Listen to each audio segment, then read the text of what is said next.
Let's go live now to the New South Wales Shadow Transport Minister, Natalie Ward. Natalie, thanks for your time. Let's start with the worst case scenario here. How bad would this sort of strike be for Sydney and New South Wales?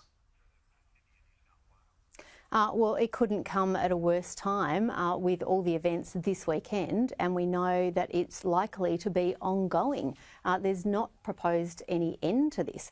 I mean, this is ministerial incompetence and industrial terrorism holding commuters hostage, and there's no end in sight. This is appalling incompetence with no resolution, and we're seeing press conference after press conference by this government with no update and no announcement, no alternative in place.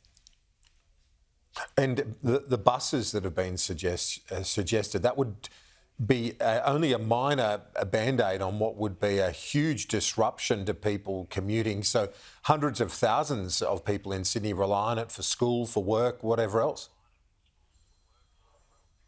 Well, clearly, yeah, the unions are in charge here, and there's no union for the commuters. Maybe I should set one up, because this is chaos on a weekend. It's not just a disruption to people's lives, Kieran. This is people trying to get to work, kids trying to get to school. People have paid good money on their hard-earned weekend to go to these concerts and footy events. They can't get there, and a bus is a drop in the ocean. That's not enough.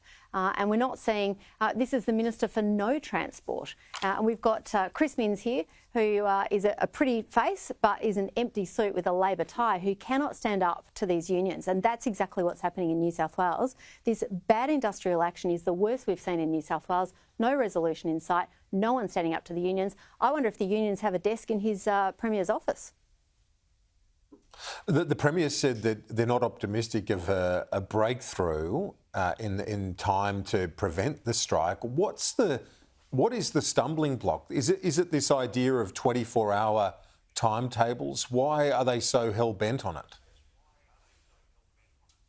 Well, clearly this is a pitch for more money, and when you promise the unions, only representing 10% of New South Wales people, everything before the election, and you rely on their vote, you're beholden to them once you get into government.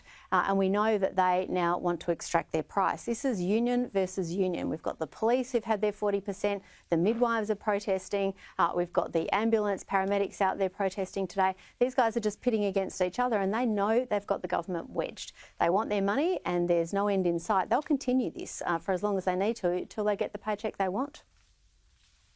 Natalie Ward, Shadow Transport Minister in New South Wales. Thanks, appreciate it. Thanks, Kieran.